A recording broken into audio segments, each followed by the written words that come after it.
চাচা হেনা কোথায়? সংলাপটিতে সয়লাভ social media. 90 দশকের জনপ্রিয় চিত্রনায়ক বাপ্পারাজ দীর্ঘদিন ধরে সিনেমা থেকে দূরে থাকলেও প্রায়ই আলোচনায় আসেন এই অভিনেতা। সম্প্রতি নতুন করে তার অভিনীত সিনেমার বিখ্যাত এই সংলাপ নিয়ে সামাজিক যোগাযোগ মাধ্যমে চলছে বেশ হাস্যরস। বিস্তারিত থাকছে ডেস্ক রিপোর্টে। প্রেমের সমাধি ভেঙে ঢাকাই সিনেমার 90 দশকের জনপ্রিয় অভিনেতা বাপ্পারাজ ক্যারিয়ারে অসংখ্য রোমান্টিক সিনেমা দর্শকদের উপহার দিয়েছেন তিনি।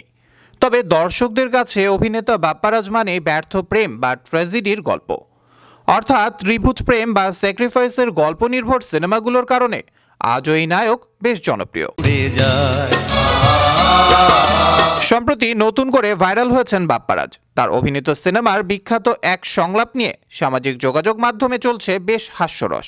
হঠাৎ করে সবাই মজেছেন বাপ্পারাজের হেনায়। চাচা হেনা কোথায়? চাচা বাড়িঘর এত সাজানো কেন? সংলাপে সয়লাভ সোশ্যাল মিডিয়া। 1993 সালে মুক্তিপ্রাপ্ত প্রেমের সমাধি সিনেমার হেনার দৃশ্যটি নতুন করে ভাইরাল হয়েছে। হেনার বিয়ে হয়ে গেছে। সিনেমাটিতে বাপ্পারাজ ও শাবনাজ প্রধান চরিত্রে অভিনয় করেছিলেন। সিনেমার এক পর্যায়ে নায়ক বকুল দীর্ঘদিন পর বাড়ি ফিরে তার প্রেমিকা হেনার বাড়ি সাজানো দেখতে পান। তিনি হেনার বাবাকে জিজ্ঞেস করেন, চাচা বাড়িঘর এত সাজানো কেন? চাচা হেনা কোথায়? জবাবে চাচা বলেন, হেনাকে তুমি ভুলে যাও, হেনার বিয়ে হয়ে গেছে।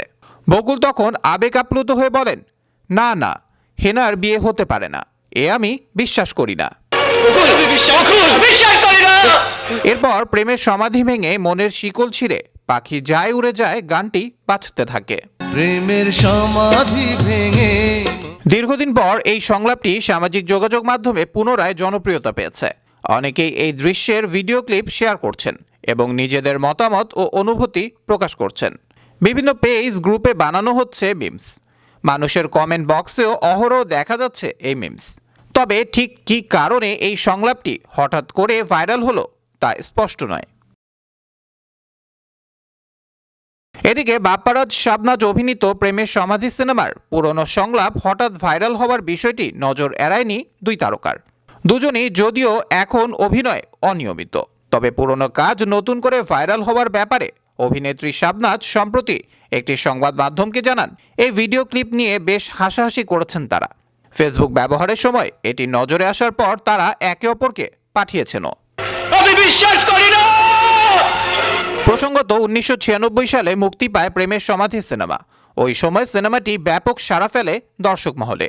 একই সঙ্গে জনপ্রিয়তা অর্জন করেন চিত্রনায়ক বাপ্পারাজ ও চিত্রনায়িকা শাবনাজ। অন্যান্য চরিত্রে আরও অভিনয় করেছিলেন অমিত হাসান, এটিএম শামসুজ্জামান, আনোয়ার হোসেন, গাঙ্গুয়া ও দিলদার। 29 বছর আগে মুক্তি পাওয়া প্রেমের সমাধি ছবির পরিচালক ইফতেখার জাহান। আর ছবিটির কাহিনী, সংলাপ ও চিত্রনাট্য করেছেন দেলোয়ার জাহান ঝন্টু। মূলত প্রেমিকার বিয়ে হয়ে গেলে যে প্রেমিক যেই কষ্টের মধ্য দিয়ে যায় তাই বোঝানো হয়েছে।